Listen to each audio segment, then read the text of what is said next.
Hello, Mount Calvary, and welcome to our Thursday devotional. We're continuing our walk through the Psalms, and this day we have a famous psalm, psalm we've all sang, a psalm we've all said responsively. Psalm 23. The Lord is my shepherd; I shall not want. Six verses we've most of us have committed somewhat to memory, if not completely. It was a psalm I got to preach on about a month ago, and the psalm was relevant a month ago, and it's still relevant today. But we're going to take a little different twist on it, and so hopefully today's video will be reflective and allow you to see a different angle. But let's begin. The Lord is my shepherd; I shall not want. He makes me lie down in green pastures.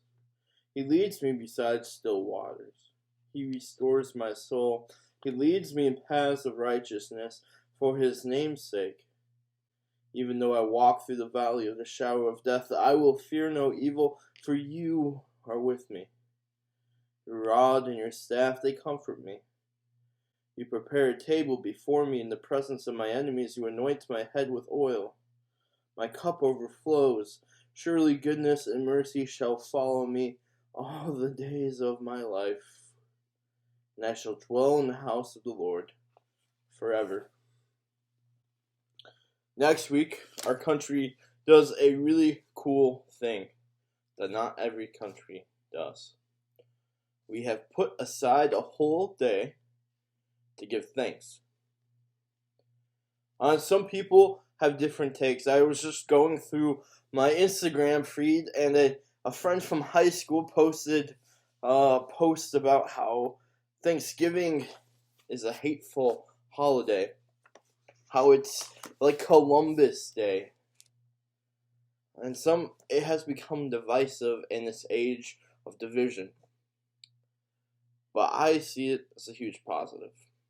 Taking a day to celebrate all we have been given, all that we have. And some will thank themselves.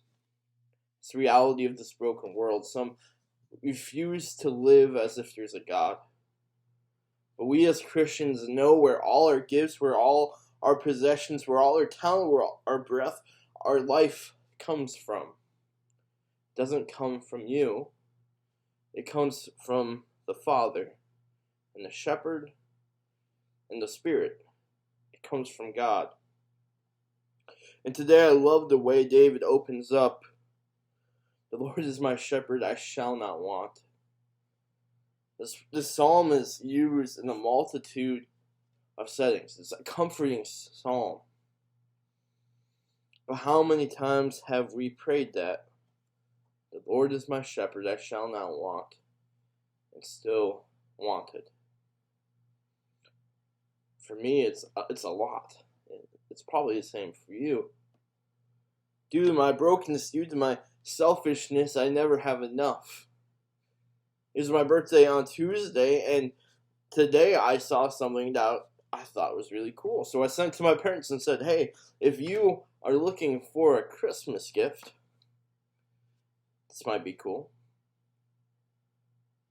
In our brokenness, in our sinfulness, in our state of expectation, it's hard for us to not want. It's hard for us to move past wanting into thinking. But David today reminds us that our shepherd is good, and he moves us where we need to be, and he tells us to lie down where the food's at. He makes me lie down in green pastures. It's not an option. Jesus gives us what we need.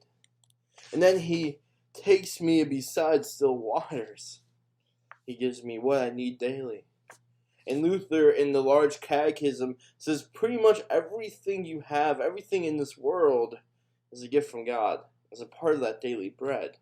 Not only the bread we eat, but the fields the wheat's grown in, the knowledge, the skills to harvest the wheat, to turn it to flour and to bake. All comes from the Father.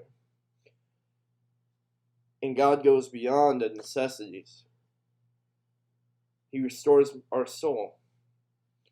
He gives us life. And He leads us on the path of righteousness.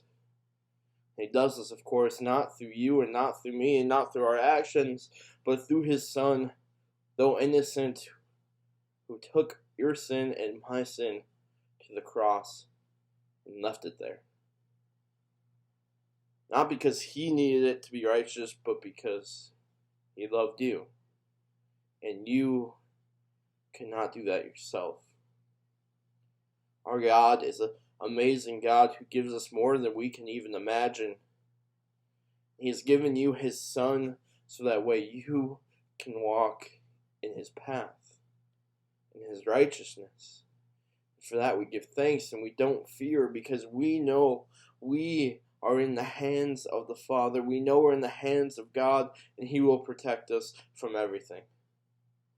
In that way, when He returns, we will be able to stand not because of what we have done, but because of the faith He has given us. For that we rejoice and give thanks every day, but especially next Thursday. Keep that in mind. Have a great day, Mount Calvary.